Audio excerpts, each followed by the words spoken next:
Selamat malam Master Jawa. Ini Halo, udah malam-malam. lengkap semua ya dari masa Athena-nya. Mungkin kita dari masa Athena kita perkenalan diri terlebih dahulu. Master ada format tertentu kah?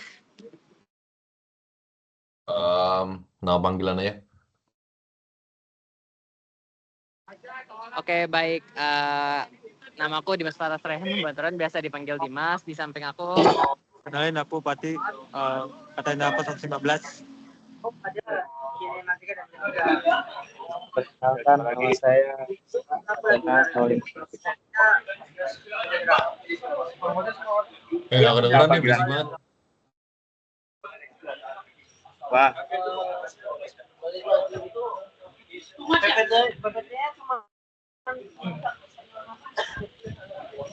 Halo?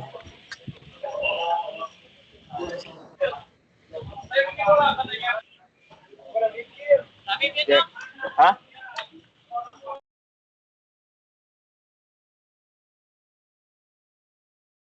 Ini udah mulai belum sih? Oh, oke Kak, perkenalkan namaku Raffi.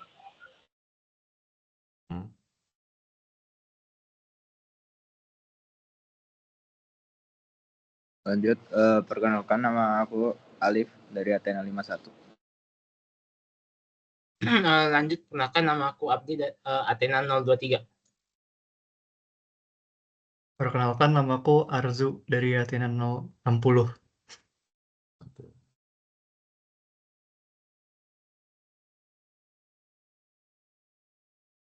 Perkenalkan, nama aku Petro dari Athena 16.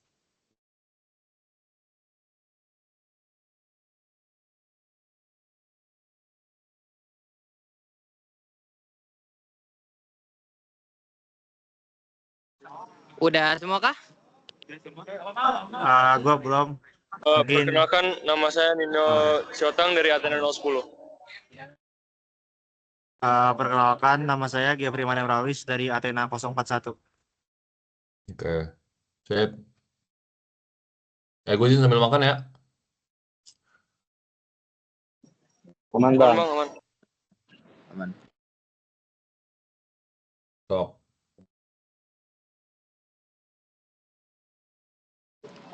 Oke, mungkin Master Jawa bisa perkenalan, mungkin nama lengkap, nama panggilan, NIM, angkatan, sama jabatan dulu deh, segitu dulu.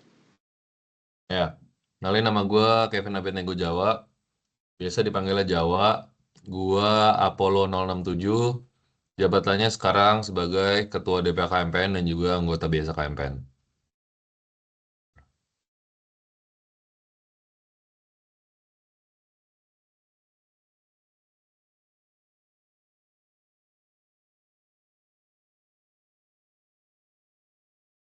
Kalau Oke. gitu, Dimas mau nanya duluan, boleh silakan. Mungkin aku mau ngajuin pertanyaan aku dulu ke Master Jawa. Silakan. Dulu Master Jawa magang di mana? Terus kayak alasan Master Jawa mau magang di situ apa tuh? Dulu gue magangnya di Rekreasi Minat Bakat atau RMB. Alasannya karena gue nggak mau, gue maunya yang nyantai-nyantai dan juga main-main. Jadi gue pikir kayaknya RMB paling bisa mewadahi keinginan gue tersebut. Jadi gue lanjut juga jadi staff RMB gitu. Kedengeran kan ya suara gue? Kedengeran, Bang, kedengeran. Beneran, Bang? Oke, sip.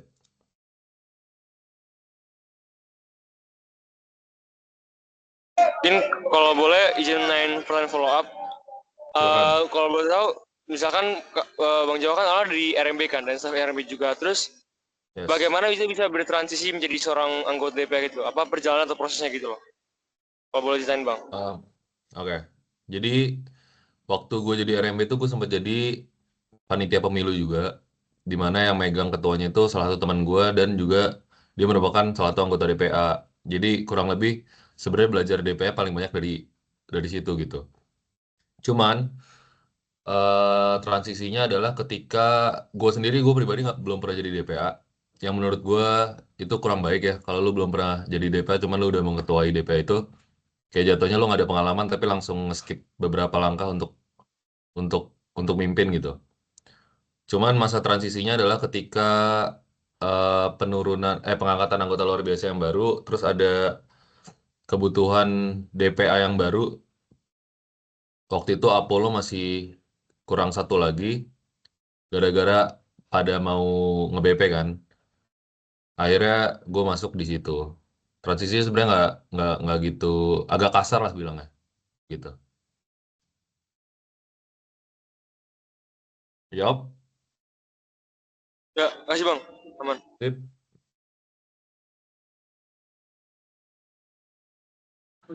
Mungkin aku mau nanya selanjutnya. Boleh. Oke, mau nanya Bang, dari 5 nilai sifat KMPN yang paling merepresentasikan Abang tuh apa? Kebersamaan dalam kekeluargaan. Ya, kayaknya menurut gue yang paling, ya sesuai namanya ya, keluarga mahasiswa teknik penerbangan.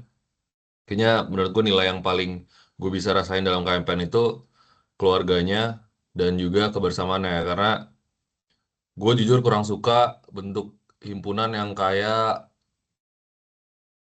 ada hierarkinya dan juga kayak apa ya bilangnya, kayak pekerjaan korporat gitu.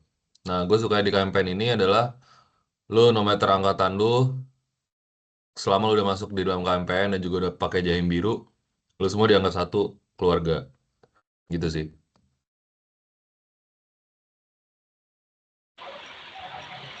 Mau nanya dong Kak, Silakan. selama menjabat sebagai di BPP nih, kesulitan apa yang pernah dihadapi? Yang paling permasalahan yang paling sulit yang pernah dialami sama kakak itu apa? Di BPP ya. Kalau di BPP berarti waktu gua jadi RMB, itu gue sempat jadi ketua portal, di mana kalian tahu portal kan? Pekan olahraga atau Lilienthal. Nah, itu gue kan belum ada pengalaman sama sekali untuk memimpin sebuah acara dan juga gue nggak tahu gimana cara kerjanya si portal ini. Jadi menurut gue susah untuk startnya karena waktu itu nggak banyak yang bisa gue tanya dari kating-kating. Kayak mereka kan juga mostly online ya, jadi belum ada portal kan. Jadi portal balik laginya tuh baru satu angkatan di atas gue, di mana pengalamannya kan juga belum banyak. Maka dari itu, kayaknya pengalaman yang paling susah menurut gue waktu di BPP itu sih, mengketuai portal itu. Kalau selama menjadi ketua DPA, Kalau jadi ketua DPA, manajemen orang sih, manajemen orang dan juga manajemen waktu. Ya yang kalian tahu kan gue sekarang juga nggak lagi di Bandung, makanya itu menurut gue decision yang cukup bodoh untuk mengambil ketua DPA dan juga tidak bisa hadir secara fisik di Bandung. Jadi manajemen orang dan juga manajemen waktu, gimana gue harus nyesuaiin waktu di sini sama waktu di sana, sama kalau kalian tahu anak-anak AE itu bisa dibilang cukup akademis, jadi apa ya, keinginan untuk berhimpunnya itu tidak sekuat itu. Makanya kalau misalnya kalian mau bikin acara atau event apapun, itu harus kalian yang aktif dan nggak bisa jadi ketua yang pasif. Gitu sih. Izin mau bertanya Bang. Silakan. Tadi kan disebutkan magangnya di RMB. Terus kenapa berakhir menjadi di ketua DPA, dan karena sebelumnya nggak ada pengalaman di DPA itu hambatan atau kesulitan apa aja yang dihadapi atau dialami? Ya, transisinya sebenarnya tidak ada alasan apapun. Kayak waktu itu ada kekosongan di ketua DPA, terus ego gue bermain, ego gue cukup besar untuk maju. Jadi waktu itu maju ya purely karena ego. Kemudian ya kesulitannya adalah gue harus em, belajar dulu sih, belajar di awal untuk gimana cara kerjanya DPA, alur rapatnya kayak gimana, alur kerjanya kayak gimana, DPA-nya ngapain aja, dan sebagai ketua harus kayak gimana ke anggota-anggota DPA. Jadi menurut gue yang paling susah itu awal ya, karena Gua nggak ada apa ya bilangnya, nggak ada fondasi atau batu buat ngasih tahu gue di awal itu kayak gimana gitu loh. Makanya menurut gue itu juga bisa jadi bahan evaluasi ke depannya untuk DPA DPA dan juga ketua DPA selanjutnya itu bisa diberi apa ya bilang sekolah dulu mungkin. Jadi bisa ngelewatin step itu dengan mudah. Gitu. Bang izin mau nanya. Hmm. Sama selama lo menjabat sebagai ketua DPA nih, menurut lo agenda DPA yang paling seru dan gacor apa ya bang? Sama alasannya apa? DPA paling serem dan gacor maksudnya gimana? Agenda DPA yang paling seru dan gacor. Agenda DPA sebenarnya mostly work sama boring stuff sih kalau bisa dibilang. Kita yang kayak kalau kalian mau seru-seru ya di BPP lah, itu kan proker-proker untuk kesejahteraan kalian dan kesenangan kalian gitu. Kalau di DPA itu tugasnya adalah kayak mengawasi BPP, terus membuat kajian atau pemilu. Jadi menurut gua kalau bisa dipilih ya paling paling seru ya nanti pemilu, cuman kan belum dilaksanakan juga. Jadi ya tunggu aja. Gitu sih. Bang, aku mau nanya. Silakan. Kan Bang Jawa ini akademisi anggota KMPN terus ngurus akademik. Terus dengar-dengar UKM Aksantara juga. Kira-kira gimana sih cara manajemen waktu yang baik menurut Bang Jawa? Gitu sih. Sebenarnya kalau bilang akademisi gue kurang suka begitu belajar ya. Cuman kalau untuk manajemen waktu, kalau gue cerita sedikit di tahun lalu itu agak chaos karena gue harus megang beberapa jabatan. Kayak gue juga waktu itu panitia medik, jadi pendiklatnya. Kemudian ada UKM Aksantara dan juga ngurusin Sonic sebagai Kadif Mamet. Nah itu tiga hal itu kan berjalannya barengan dan kadang-kadang jadwalnya itu adalah pagi siang sore semuanya bareng gitu. Ya cara ngatur waktu yang pertama adalah lu ngatur prioritas dulu. Kalau waktu itu gue prioritasin Aksantara dulu, sorry, Sonic dulu, baru Aksantara, kemudian yang terakhir Medik. Jadi Medik memang gue sering bolos dan juga nggak datang.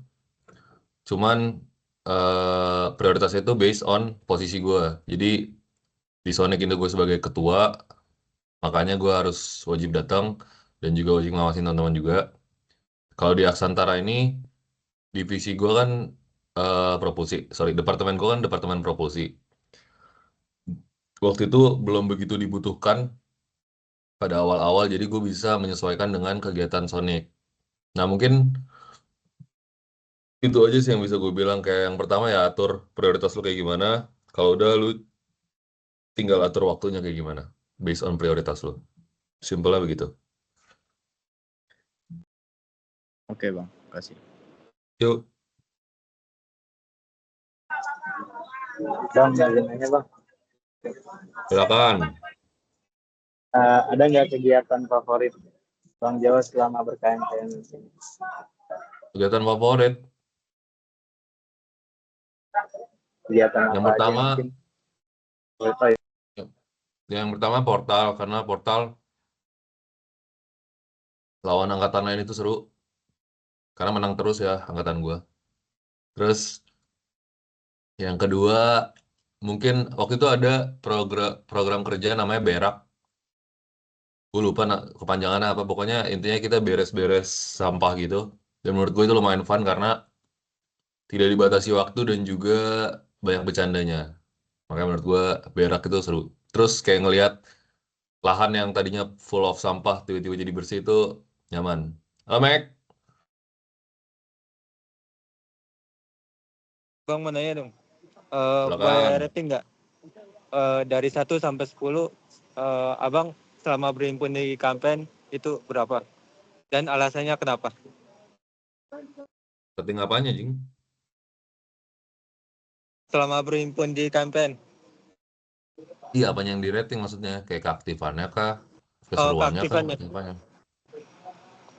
apanya. Kalau aktifnya gua di 7 atau 8 deh. Kayak gue cukup aktif dalam acara-acara KMPN, apalagi acara-acara besar KMPN selalu hadir. Cuman kayak ada beberapa, misalnya kayak ada pengesahan sesuatu yang gue tidak begitu dibutuhkan, kadang-kadang gue juga mager. Jadi ya 7 atau 8 lah.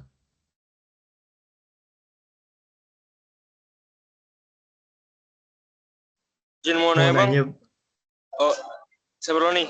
Zu. Berantem. Siapa dulu? Dulu Zu. oke, mau nanya, selama abang berhimpun, itu masalah apa yang sering terjadi, terus solusinya gimana bang? Masalah yang sering terjadi kalau berhimpun tuh menurut gue salah satunya adalah hilang-hilangan ya. Kayak yang gue bilang tadi, anak A itu mostly fokusnya di akademik. Jadi kayak kadang-kadang susah buat nge-approach orang untuk berorganisasi dan juga berhimpun. Sebenarnya kalau di angkatan gue tidak begitu bermasalah, cuman kan kita kan kalau di KMPN bekerja samanya nggak cuma sama satu angkatan, tapi angkatan atas dan juga angkatan bawah. Bahkan ada yang jauh di atas yang kita nggak kenal sama sekali. Nah, jadi untuk ngajakin orang itu agak sulit. Solusinya adalah aktif nyari mereka gitu. Jadi nggak bisa lu cuman kayak ngechat sekali, tungguin mereka sampai jawab. Kalau misalnya nggak dijawab ya uts. Jadi harus aktif. Misalnya lu udah nge-approach sekali, ya lu approach 2 kali, approach 3 kali sampai akhirnya terjawab. Itu juga berlaku buat ngejar dosen karena ada beberapa dosen di FTMD atau di AE yang agak sulit di approach. Jadi ya kalian latihan dari situ juga lah. Penting juga buat kayak nyari tanda tangan misalnya buat TA dan semacamnya. Gitu.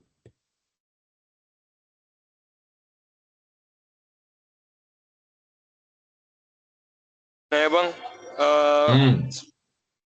dari Bang Jawa sendiri, apakah menurut nya udah cukup efektif atau idealkah sistem DPA sekarang dalam melaksanakan tugas untuk mengawasi BPP dan Batsen, dan apa perubahan yang lu berharap bisa direalisasikan itu, perkembangan di sistem kerja DPA gitu, mungkin dalam fungsionarisnya atau organogram dan bagaimana bang, kalau boleh tahu ya.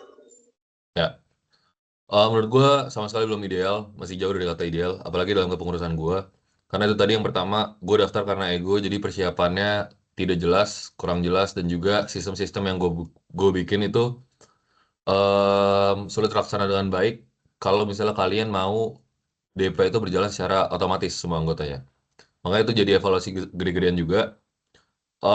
Solusinya menurut gue, atau evaluasinya menurut gue adalah kedepannya persiapan yang matang dari awal gitu. Sistem pengawasan ini kan agak ambigu. Gimana cara mengawasinya, gimana cara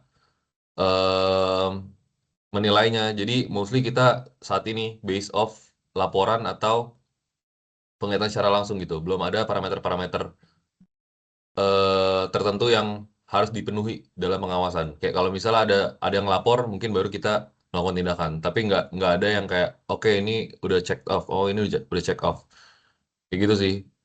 Kemudian kalau di kesenatoran, bentuk pengawasannya adalah kita beberapa kali mengirim perwakilan dari komisi pengawasan untuk mengawasi kinerja senator. Nah, itu juga dibantu dengan rapor senator yang dikasih dari KM ya ke kita dan nanti dilaporkan ke masa KMPN. Gitu sih. Terjawab gak? Ya bang, kasih bang. Bang mau nanya bang. Silakan. Kemarin pas jadi ketua DPA itu ada tim sesnya kan ya. Tim sesnya Bang Jaya itu siapa ya? Terus strateginya kan bisa sampai ke PJ ketua DPA itu gimana? Itu tadi yang gue bilang, jadi ketua DPA itu gampang. Jadi belum ada sistem pemilihan yang resmi di mana lu ngambil berkas, lu bikin draft dan segala macam. Jadi nggak perlu ada tim sesan. Waktu itu gue cuman ditanya sama ketua DPA sebelumnya siapa yang mau daftar jadi ketua DPA. Kemudian ya gue ngomong, gue bikin draft dan juga habis itu langsung dilantik gitu. Nah makanya itu yang menjadi evaluasi juga. Kedepannya bakal ada sistem yang lebih terstruktur buat pemilihan ketua DPA ini kayak gimana. Mulai dari draftingnya, mulai dari pengambilan berkasnya, pengembalian berkas, dan lain-lain. Gitu sih. Jawab? Wah, oke Bang, aman Bang. Yuk.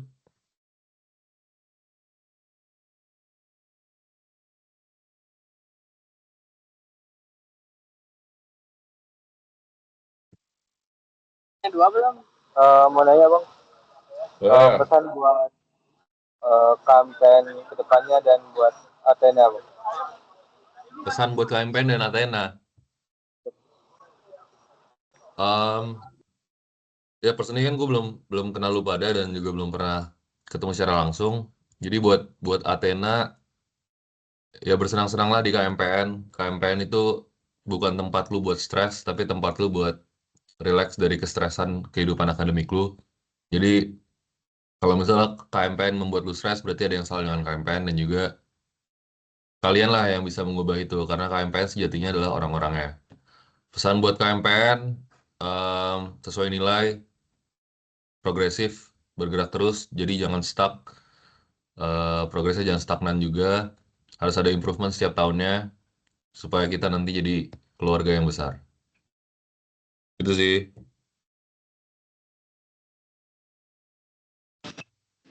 Gue mungkin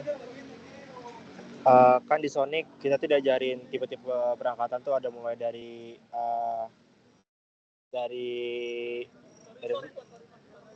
pokoknya ada tipe-tipe berangkatan, pokoknya ada storming, norming, performing, adjourning, dari forming, storming, norming, performing sama adjourning. Nah kira-kira tuh di Apollo tuh sekarang lagi di tahap apa? Dan kalau bisa dijelasin per satu tahap tuh Apollo tuh udah ngapain aja gitu. Mungkin itu Bang. Buset. Apa itu tahapnya? Gue nggak tahu nih kayak gini-gini. Kemarin tuh di Sonic Storming, performing. Dari forming itu pembentukan, storming itu kayak mulai ada masalah, terus norming, performing sama adjourning. Ya, oke mungkin dari awal dulu kali ya. Forming itu ya waktu itu ketika kita melaksanakan Sonic, ketika angkatan gue melaksanakan Sonic, angkatan gue yang lumayan cukup besar bisa dibilang dengan 104 anggota. Di situ kita kenal satu sama lain, interview seperti yang kalian biasa lakukan, berkenalan satu dengan yang lain, kemudian dibikinlah Badan Pengurus Angkatan atau BPA. Kemudian di masa storming, ini adalah ketika kita melaksanakan aksi angkatan kayak bisa dibilang. Karena di aksi angkatan ini banyak banyak dramanya, banyak banyak ups and downs-nya, banyak yang berantem juga terkait dengan keberlangsungan aksi angkatan. Karena agak sulit untuk menyatukan grup secepat itu, sebanyak sebesar itu dalam waktu yang sesingkat itu. Kemudian normingnya menurut gue ya ketika kita semua dapat jahin biru, terus memulai kegiatan akademik di ITB sebagai mahasiswa teknik dirgantara yang sebelum dari TPB pindah ke atau transisi ke teknik dirgantara. Di situ kita magang bareng, staff bareng.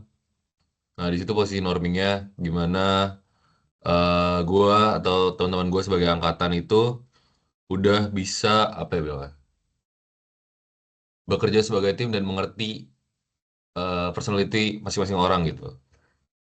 Terus kayak menurut gue norming itu yang paling lama sampai saat ini. Kemudian performing ya ketika kita semua menjabat sebagai BKO KMPN, di mana angkatan gue sekarang ngurusin KMPN, bilang ya.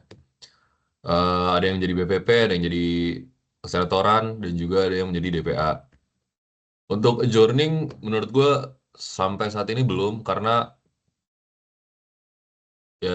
ya kita masih ada di tahap performing. Menurut gue adjourning itu ketika kita semua bukan selesai menjabat sebagai BKO, tapi menyelesaikan studi di teknik dirgantara ini. Karena sejatinya, ujung-ujungnya kan tujuan mahasiswa kuliah itu buat lulus dan juga dapat degree-nya. Cukup jawab? Aku jawab Bang, terima kasih. Yuk. Mau bertanya lagi ya Bang? Silakan. Karena kan posisi Abang saat ini bukan di Indonesia, apakah sebagai ketua BPA itu ada tantangan atau hambatan tambahan? Itu saja. Ya tadi yang gue bilang, manajemen waktu dan juga manajemen orang untuk mengawasi. Jadi gue nggak bisa secara first person atau secara langsung. Jadi gue harus dari laporan dari komisi pengawasan atau enggak berkoordinasi dengan panitia-panitia yang lain gitu. Terus untuk manajemen orangnya juga kan menyesuaikan waktu tidur, waktu istirahat, waktu kuliah, dan lain-lain. Kayak sekarang, em, untuk melakukan wawancara dengan kalian aja itu kan agak PR juga menentukan jadwalnya kan. Kayak kalian harus malam-malam, terus gue harus di antara kuliah, itu kan nyari jadwalnya juga susah. Jadi menurut gue hambatan utamanya adalah waktu sih. Itu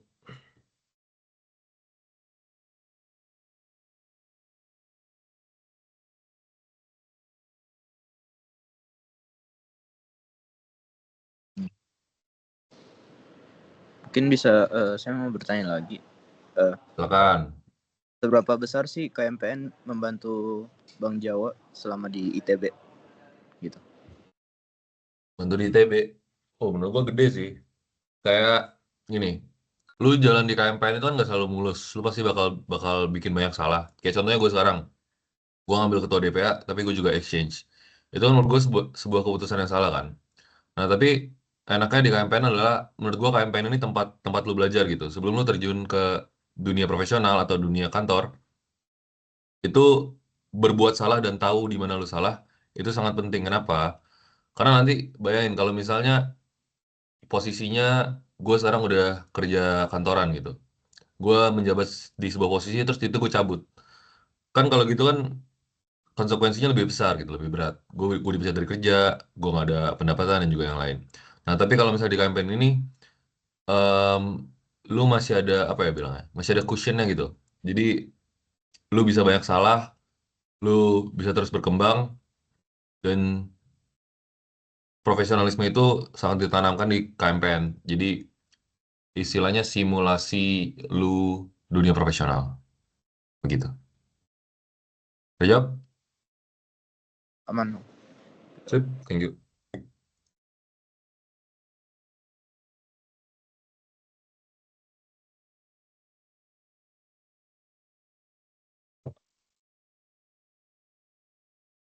Bang, mau nanya, kalau angkatan Bang Jawa kan jumlahnya sangat banyak ya.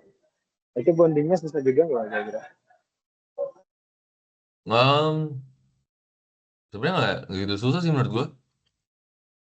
Di angkatan angkatan gue tuh memang pasti ada kita ngelakuin apa ya, gue nggak tahu namanya, pokoknya mapping gitu, mapping pertemanan.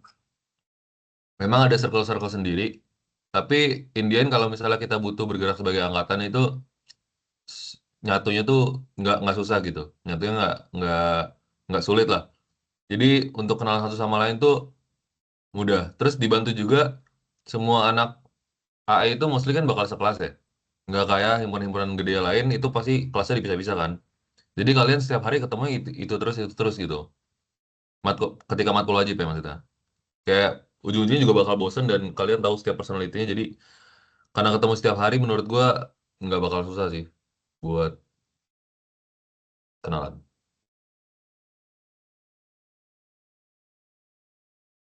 Oke, terima kasih Bang.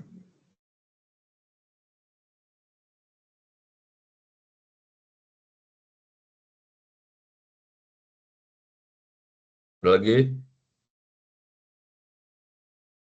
Oh, mau nanya, Bang, Silakan. kegiatan di KMPN apa yang nggak boleh dilewatin gitu? Yang menurut Abang kayak, oh ini harus ikut. Sonic, Portal. Udah sih 2 biji itu menurut gue. Menurut gue yang paling asik ya 2 biji itu. eh Sonic ketika lo ngediklat itu sangat-sangat asik. Ketika menjalannya juga sangat-sangat asik. Karena menurut gue ya menyambut seseorang dan juga disambut seseorang itu adalah sebuah hal yang spesial. Makanya Sonic itu menurut gue ada special place lah. Terus kalau Portal itu tadi yang gue bilang, eh, main antar angkatan seru banget. Apalagi kalau menang. Nah,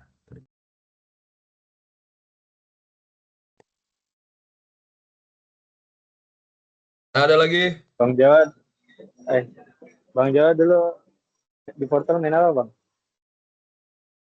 Main futsal, main basket, main volley, sama main FIFA.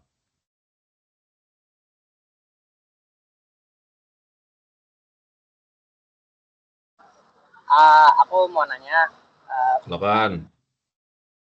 kalau misalnya Master Jawa gak ngambil jalan ke arah ketua DPA, kira-kira Bang Jawa ngapain? Ya nggak ngapa-ngapain, jadi anggota biasa aja. Karena kan cabut ya. Em, Sebenarnya kalau misalnya nggak jadi ketua DPA tuh enaknya adalah bisa lebih fokus ke akademik, terus jadi nggak gitu chaos sih. Karena kan butuh adaptasi juga untuk kuliah di sini. Jadi menurut gua bakal memudahkan untuk belajar dan melakukan kegiatan kuliah di ketika exchange. Gitu sih.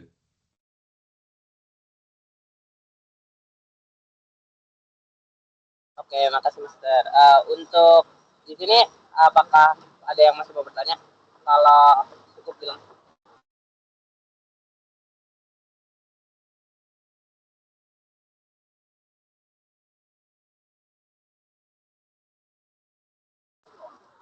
Oke, mungkin kalau gitu kayaknya kita sudahi wawancaranya. Sebelumnya makasih banyak ya Master Jawa udah mau wawancara sama kami. Kita dokumentasi dulu. Aku screen. Ada yang di laptop nggak? Tolong screenshot dong. Aku di HP ini biar lengkap semuanya maksudnya.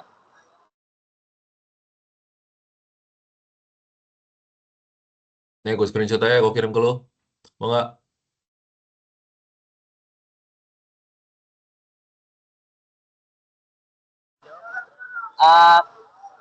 Bisa deh. Aku aja Master Jawa. Ini kelihatan sih sebenarnya. Gak apa-apa. Aku aja. Oke, ya udah. Lu sini. Oh ya. Oke. Satu, dua, tiga. 1, 2, 3. Terima kasih. Cukup. Terima kasih banyak Master Jawa. Sip. Ini Nino Ketang ya ini?